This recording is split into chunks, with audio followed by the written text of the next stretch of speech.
Junta gi mathakte attack chathanaba Myanmar gi beauty queen khutlai paikhatkre.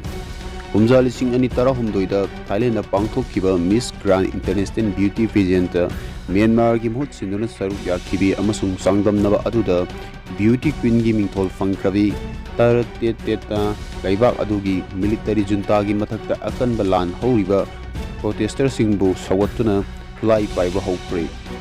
Myanmar da democracy hanjin de fawba mahakna Myanmar junta gi mathakta akanba lang thengragani haina su phongdokre.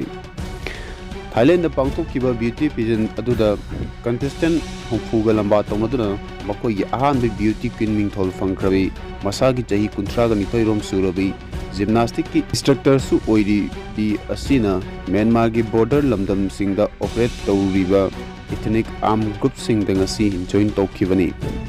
Mahakki thawaina hingli makai Myanmar junta gi mathakta akanba lan howduna democracy hanjin hanaba thabak paikhatlamgani haibu wafam beauty queen aduna mahakki Facebook page ta phongdokhi.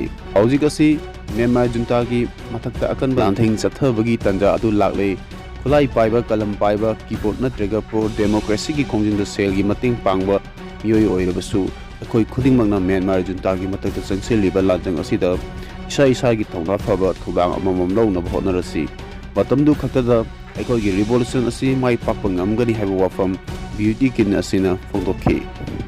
Bang mosamang mongsa gi oiba masagi thabak thorom khudimang thadoktuna Myanmar gi junta gi mayokta ngamjabi thakta langthengnaragani haina phongdokki baga loinana junta ga mayokna bada sirabasu yare haibu wafam phongdokki. Revolution haibasi munba ngairiga leibakta kelaknaba matungda khungadaba haitukkumba hai amagi natte masidi naki thabak thongna kan hona jaduna leibak ta tahalakadabani haibo wafam se guveragi wafam adu beauty queen asine miyam da ningsing halagna junta gi mathakta miyam na horiba yo adu soidana mai pakani haina ase pathaja bopungdokhi.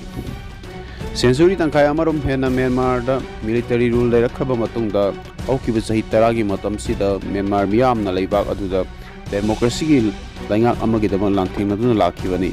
Miyam gi manglan adu mafau maduna Myanmar democracy government chalaiba horoklaba matungda military coup chathaduna miyam gi sasan adu uthai kibani.